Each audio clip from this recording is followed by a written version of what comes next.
Today I decided to do something a little bit different from my normal vlogs. Today is a little bit about what it takes to be a YouTuber, what it takes to vlog, what equipment I use, and what I've learnt along the way. Now, just to give you a bit of a background, I have a television background.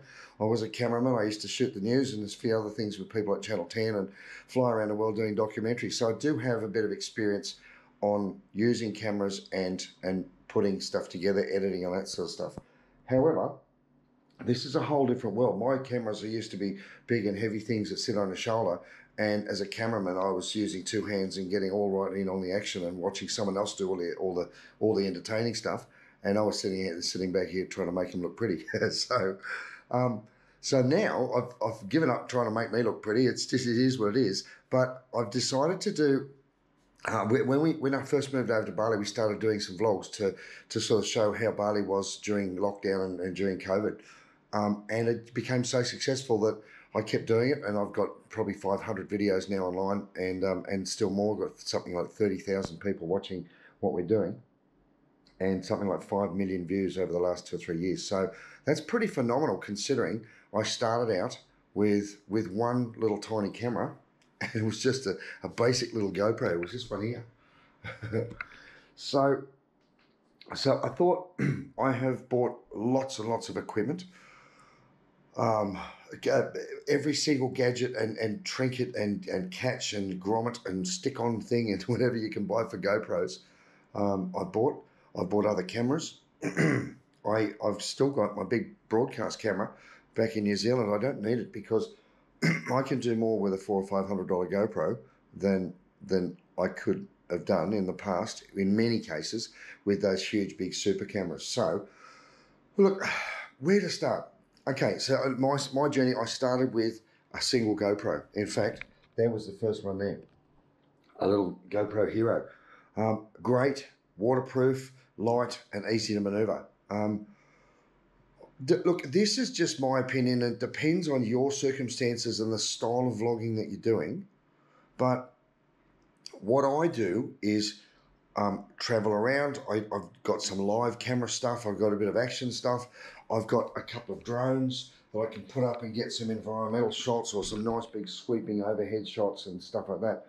To be honest, of all of the fancy work and all of the videos I've done, the most successful videos were just one man and a GoPro, no fancy microphones, no flash lighting, just me talking or just me showing you the places that I visit and talking about them. So it sort of got to a point where almost all of the stuff that I've bought to make it better has just made more time. It's actually a pain in the bum because some of these things, here's the best example.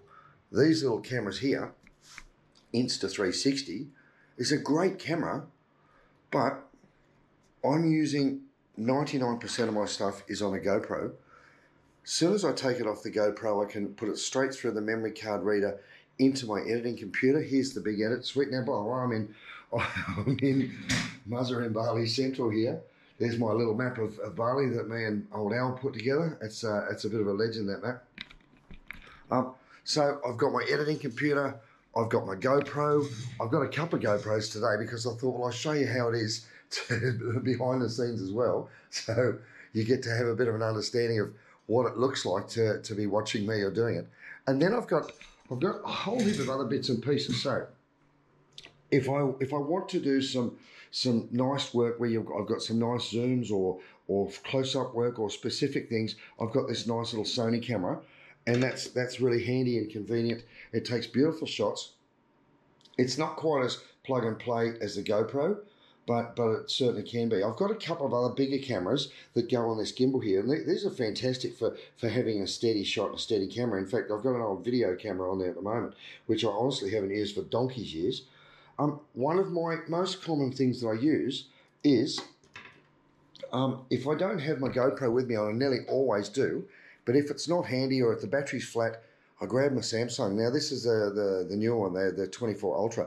Brilliant quality video, brilliant quality audio, and for 90% of the stuff that I do as a backup camera, you can't beat it because it really is a great device, and you can stream live from the phone. Of course, you can actually stream live from the GoPro to the phone out to the internet. So there's a few ways you can mix and match and get a really good result.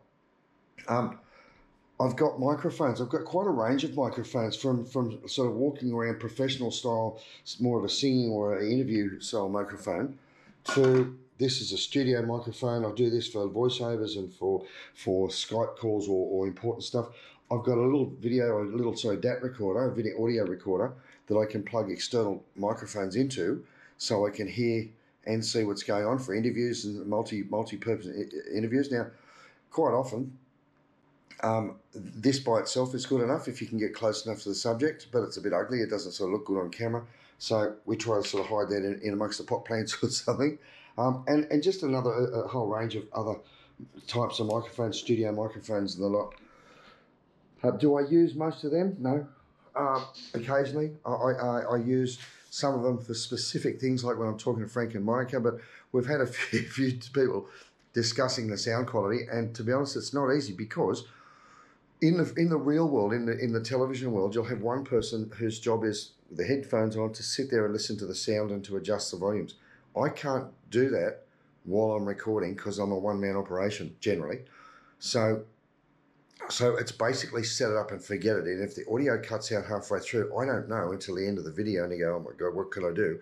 Okay, we can try and boost it, we can mix and match and see if we can repair it in some way, but it is what it is. And with live camera recording, where you don't sort of have the chance to script and to prepare, it's almost, a lot of times it's impossible to go back and get that shot again, because it was something that was happening at the time.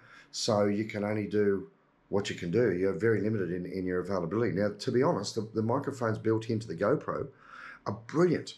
In this little room, it's very echoey. I need to put some acoustic paneling up, so it's a bit boomy, and I really don't like that, but that's why I'm wearing a close-up mic today. I'm wearing a little throat mic here, so that it sort of takes away a little bit more sensitivity. It takes away some of that echo and reverberation.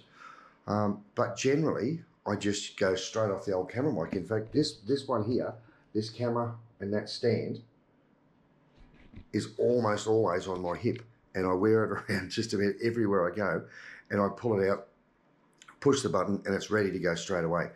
I don't play too much with the settings. I've got it set up the way I like it. I hit the stop button, the start button, and I'll just go for it. And to me, the ease of being able to get it right almost every single time is essential, because I can't stop and think, oh, is that right? Is that okay? Is that okay? I don't have to mess around with focuses. I don't have to do much. It's simple. It's straightforward. Ah, someone's ringing me up.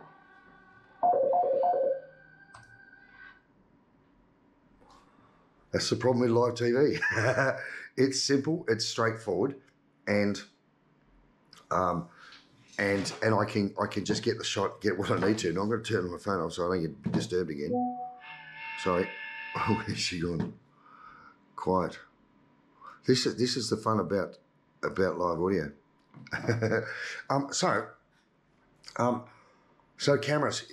I use the GoPro 9, 10, 9, 11, and I've got a 12 coming, a new one of the newer ones. Brilliant cameras. The older ones, the 9s, which I bought 3 of, I think, at the time, are a little bit handicapped, because they're a bit slower. They do tend to overheat more. And in this environment, heating is a big problem. And the battery life, oh my God.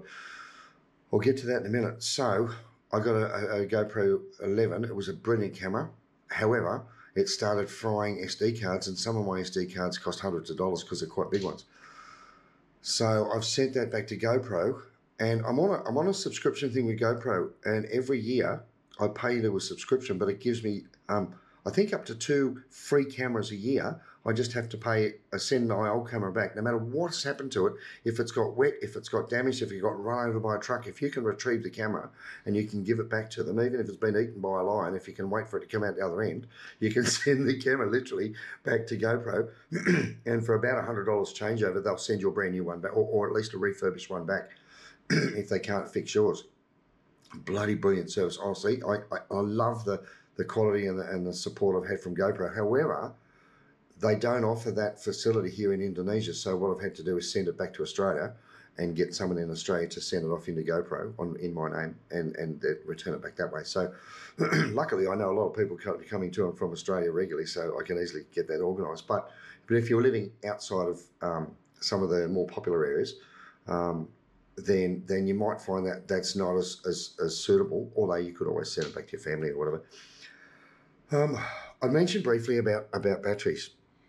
I got a whole heap of these. Where are we? Here we go. I got a whole heap of these broken, good quality GoPro batteries, and they swell to a point where you can't even pull them out of the camera without the tops coming off.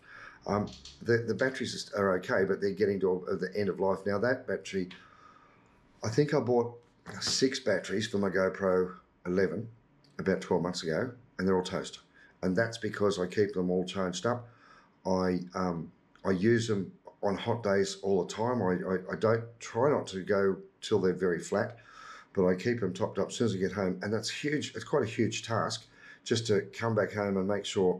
I normally take about probably 4 or 5 batteries with me, sometimes more if I'm taking 2 GoPros.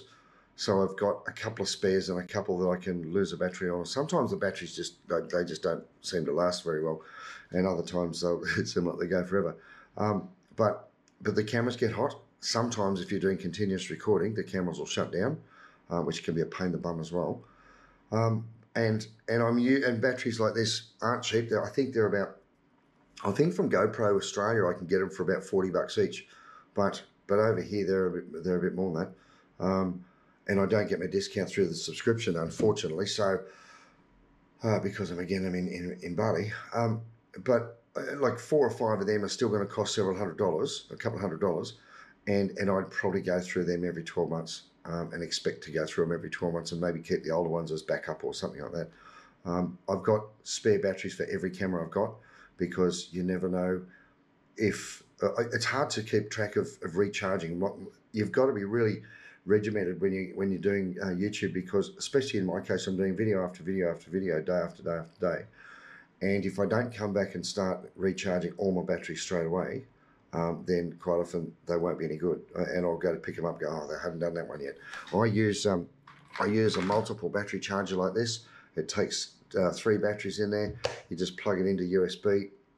You can do that off a power bank while you're traveling and recharge your batteries on the go, but it takes almost a day when you're just doing it off a power bank to recharge. So that's not really convenient. But power banks, these things are vital. This is a great one. Thanks, Matt. I love you for giving me this. This is a solar rechargeable one, so I can just have that outside, just topping itself up. It's good for my phone if that goes flat. It's good for charging these batteries up, like I said. And my SD card management, I got this off AliExpress or one of these Chinese services where I've got all my SD cards in there, and I've got a little system where if I've used it, I turn it around and put it upside down back in the case, so I know that one's used, and then I go to the next one. I always keep my footage, so I'll copy the footage over onto the hard drive of the computer when I get back. I'll catalogue all of my files into the name of that project. So if it was a shopping spree in Sanua, or if it was Blue Lagoon beach tour, I'll do a project folder in my computer, Blue Lagoon beach tour, copy every single file into that, and then I'll do the project, and then I'll export all of those files back to an external hard drive. So I've got a record of that footage, and I've literally got terabytes and terabytes of video storage after 500 something videos, and nearly all of them I can find pretty quickly. Funny is I don't often go back to use them, but sometimes I need to, or sometimes I'm looking for a shot that I took 6 months ago, and if I know roughly when it was or what the project was, I can nearly always find it pretty quickly.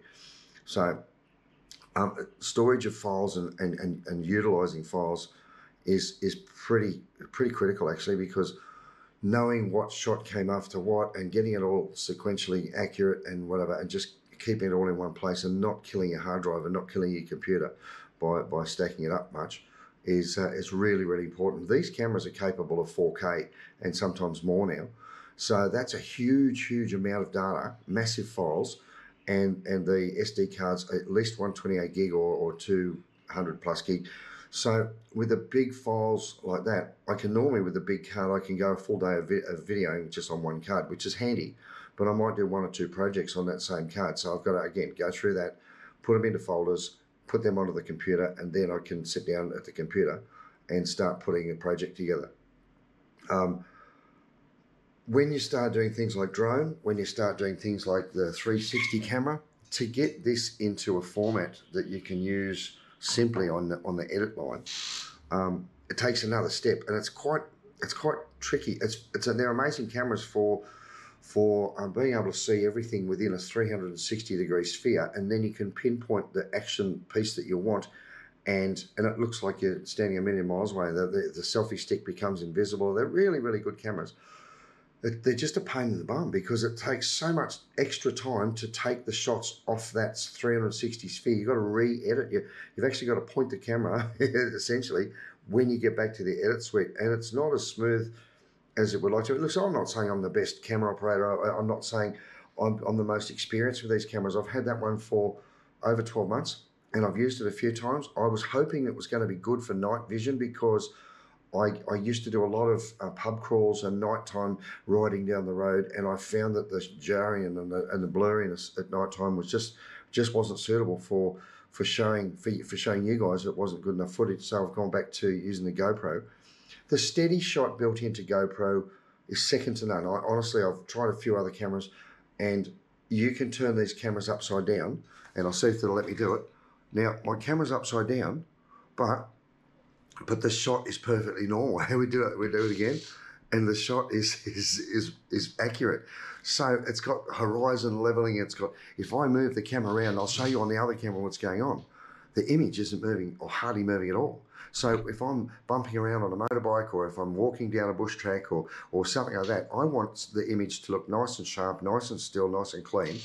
And generally, you just can't beat the later model GoPros. And the newer one, the 12, I'm looking forward to it even more, because then I can Bluetooth into that from like an earbuds or something. I can actually have a remote microphone without needing to go through all these plugs and dials and all the rest of the bits and pieces.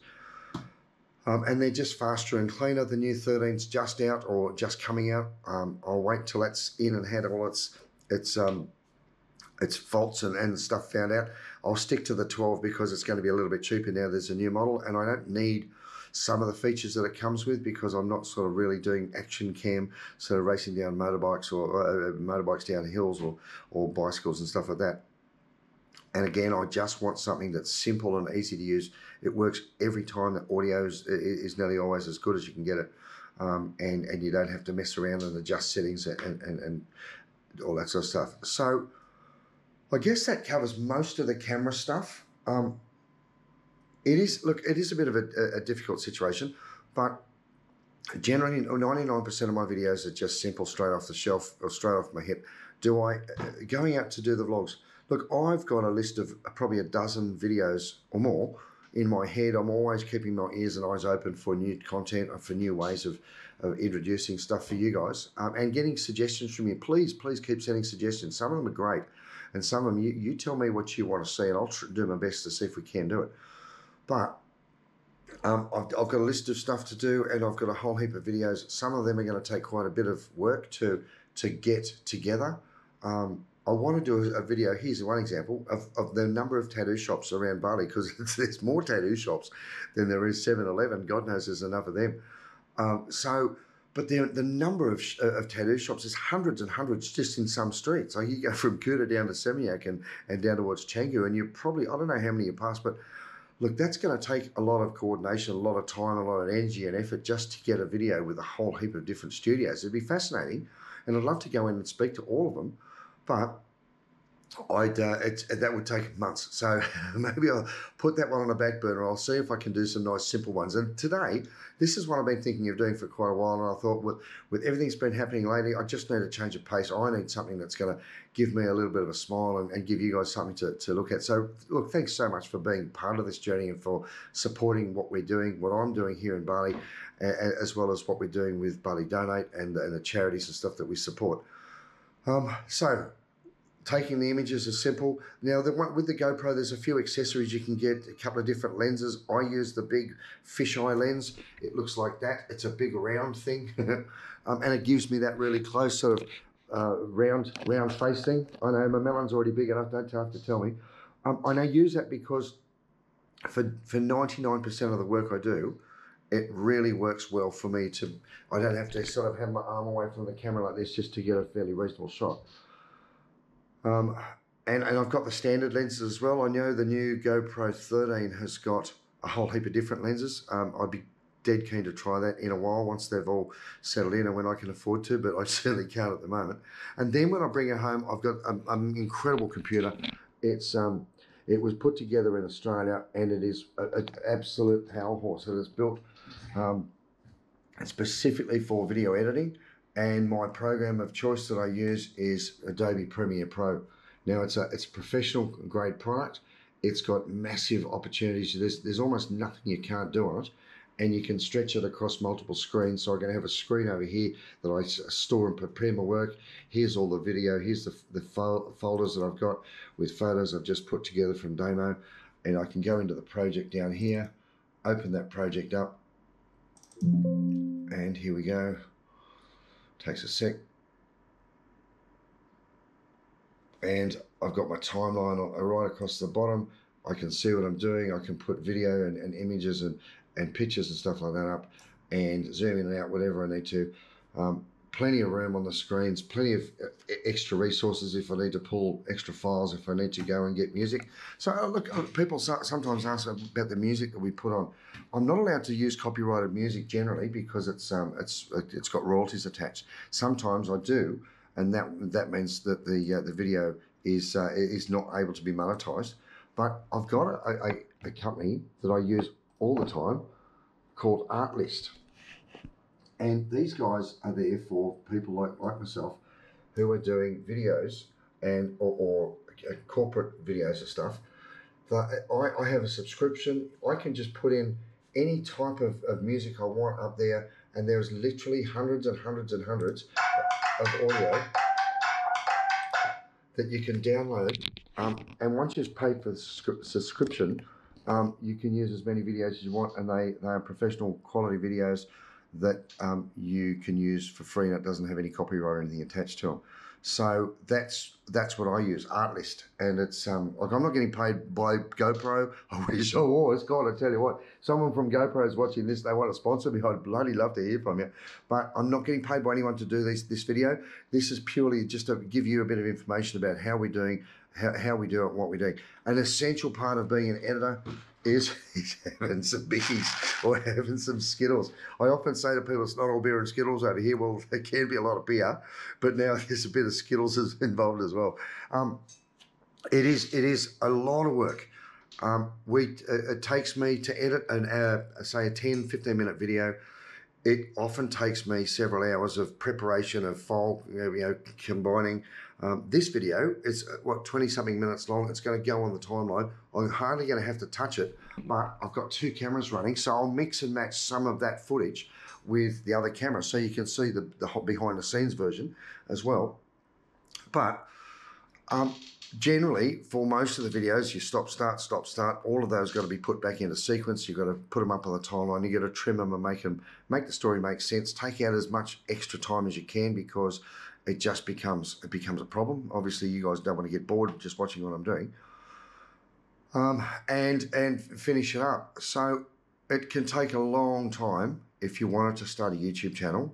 And on average, I've heard it somewhere between 6 months and 2 years to get to a point where you're making enough videos and you've got enough subscribers for YouTube to bring you into what's called their YouTube Partner Program. In my case, I was living in Bali, and I was here during COVID. I was here when things like Jetstar kept having screw-ups and were abandoning flights and passengers in the middle of the airport, all sorts of things. And because I was here on the ground and I was able to tell the story of the recovery of Bali, I got hundreds and hundreds of views just because I was in the right place at the right time. And I knew a little bit, well, actually a lot about what I'm doing. I deliberately keep my videos nice and simple because I don't want them to be too polished, too fancy. I think it works well having it a little bit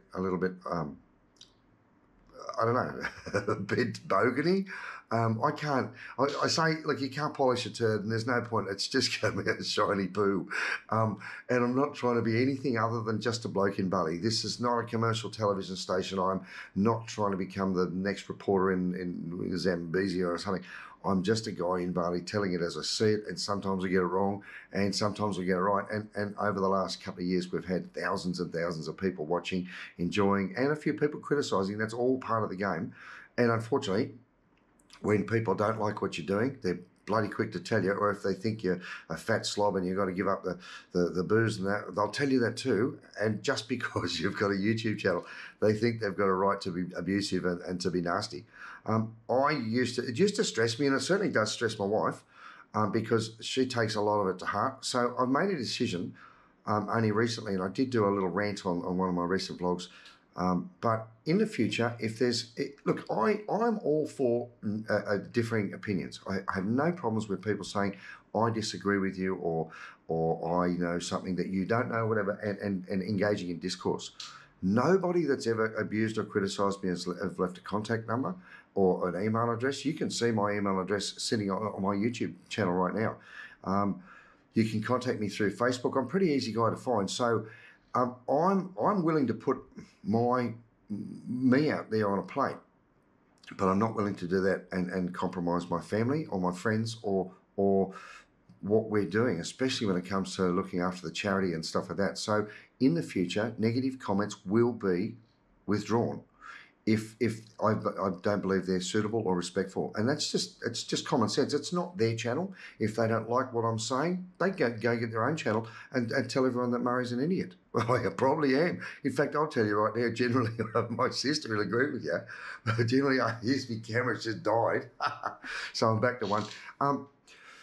It's a little rant, but honestly, it gets pretty hard when you're working as hard as we are here to do something lovely for Bali and help other people and have people criticise and people be quite mean and nasty about who you are and what you're doing and everything else. We're not trying to take advantage of anyone. I'm not getting paid to sit there and do these videos. We are not. We're not paid by the resorts that we visit. We're not paid by the hotels or the restaurants we visit. In fact, generally, I'm paying for my own meals. I'm doing everything that I'm just being me, a normal person going to dinner with my family or going and grab me a pizza or something and talking about that engagement and then paying for my pizza and going home like a normal person. I'm actually just a normal person. So there are people, there are influencers or YouTubers or whatever you want to call them, TikTokers and stuff like that, who spend their time writing to establishments saying, can we come there for a free meal and stay for a month and blah, blah, blah. We don't do that here. We just, I've been invited to a lot of places by resorts saying, would you like to come and stay a couple of nights? We'd love to get a bit of promotion from you. And I've said, okay, I'll come up, check it out. And if it's a good place, I'll do a little talk about it. But I'm not getting paid for that. I'm actually taking time out of my schedule to go up there and maybe give them a hand and help them so that you guys know what else is around. Look, one other thing I'd like to take you outside to my motorbike, because one of the things that I do quite a lot is I've got a couple of little gadgets that I use, and this is one of my favourite ones. This is a little tiny tripod head. It's a fluid mount, so it's nice and smooth. It's on a special little bracket. I can bolt that on to the side of my mirror mount or my motorbike, and I can actually clip the camera onto the front. And while I'm riding, because it's so easy to operate, I can steer this and just turn it around, up and down, move the camera out so you can get beautiful smooth shots without it distracting or taking it away. Okay, so my main bike mount, I actually had it made up and it just goes between the mirrors, and I can clamp onto this. I can screw straight down from the bottom of my selfie stick. I've got a pretty extendable selfie stick. I don't know if you can see that there. There it is. I can screw this straight down onto that pole. Ding, ding, ding. And I can just have that sitting on the bike, facing straight forward. It's a little bit hard to pan it and tilt it up and down and move around. So if I really want to, I can put this fella on there, and I'll show you what it does. I'll try. I'll leave it propped up there. So,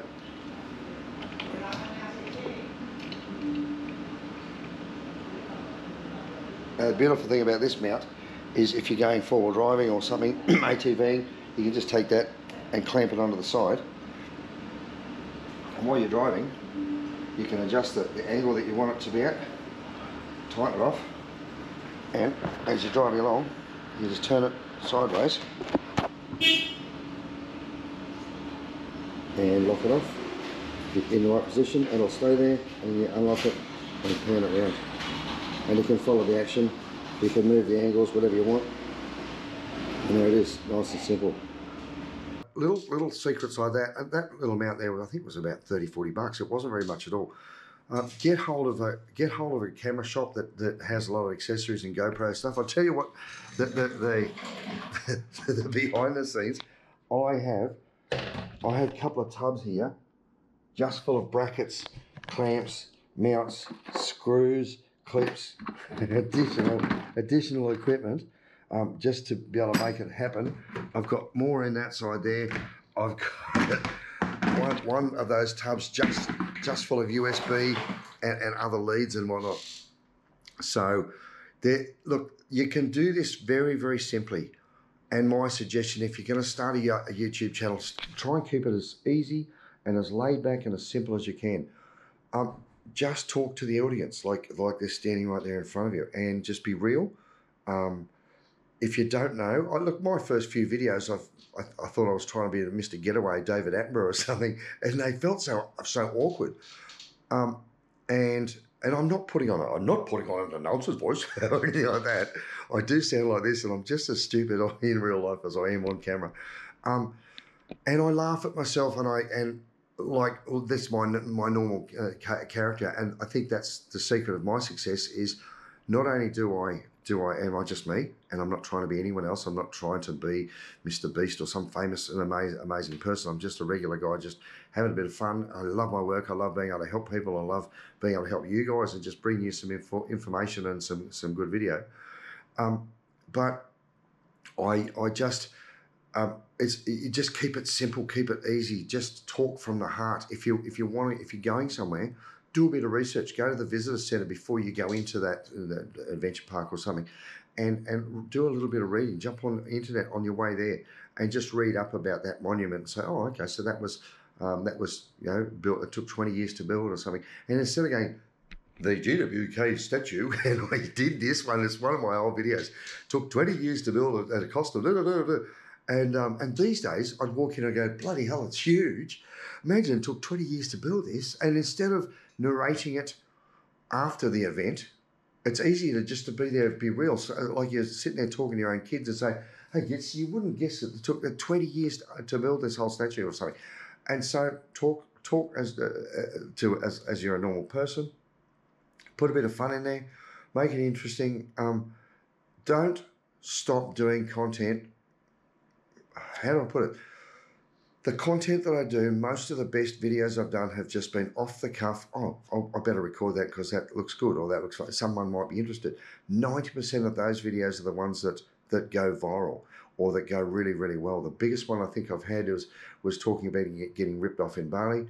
And I was just waiting for people to turn up one meet and greet night, and I'd just heard another mate of mine got mugged, and so I said, you know what, bugger this, I'm going to go outside and do a quick video about getting robbed in Bali. And it's got thousands and tens of thousands of views, so actually hundreds of thousands. And sitting down talking to my old mate Alan, and that got 250,000 views or something. It's crazy what ones have got big views and which ones get very few at all. But the simple ones are usually the best. So listen, thanks a lot. I think I'll do a video about capturing video on the fly another day, because I might get Fee to follow me or to show the background work behind it as well. If you're interested, let me know. If there's anything more you want to know about equipment, about what I'm using, or anything about the process of becoming a vlogger, by all means, send me a message. In fact, I'll put an email at the bottom. If you want to contact me about anything, you're most welcome to contact me at Muzza@balidonate.org. And I love to get some opinions. I love to hear what you think we should be doing and what videos you'd like to see, whether you love what we're doing. Listen, one thing about people talk about subscribing. For those who don't know, it doesn't cost anything to subscribe. You hit the button on the screen, and all it does is it remembers your favorites. Subscriber is like your favorites list. And every time you open YouTube, your favorites will come up, and if you've subscribed to me, it means they should just call it favorites, and it means that I get suggested to you before a lot of other videos. So it means that every time I do a video, you get to find out about it, you get to follow what we're doing, and you get to join in. So please subscribe. It helps us. The more people that engage with our videos and the more subscribers, the more people we get suggested to new people. Another thing that makes a massive difference is to make a comment, or at least a thumbs up, but preferably a comment at the end of the video. So if you're on a phone, that's easy. Just hit subscribe and then hit leave comment and say, Muzz, love your video, thanks a lot. If 100 people did that every video, I'd get suggested by YouTube's algorithm to lots more people. So it exponentially grows the market that we're trying to do. The more that grows, the more we can do here in Bali, the more people we can help in Bali, and the better videos I can produce for you guys. So do yourself and do me a huge favor. Leave a comment, hit those thumbs up, keep that happening every single video. If you just turn around and talk about it and stuff, especially on the YouTube, not the Facebook version so much, but definitely on the YouTube original, then that makes a massive difference to what we get, or what, not so much how much it grows. It grows our business. It grows Muzza and Bali much faster. So thanks a million for coming along today, guys. I hope you've enjoyed this one. It's a little bit different. It's certainly a big change of pace for the last couple of weeks. It's been a really stressful and difficult couple of weeks, as I'm sure you're all aware. Thanks for coming. Thanks for being a part of this journey. If you're not sure what we've been talking about, please, I've got over 500 videos. Go back and have a look at some of my previous catalogue, because we've got a whole series on retiring and investing in Bali. We've got a whole series on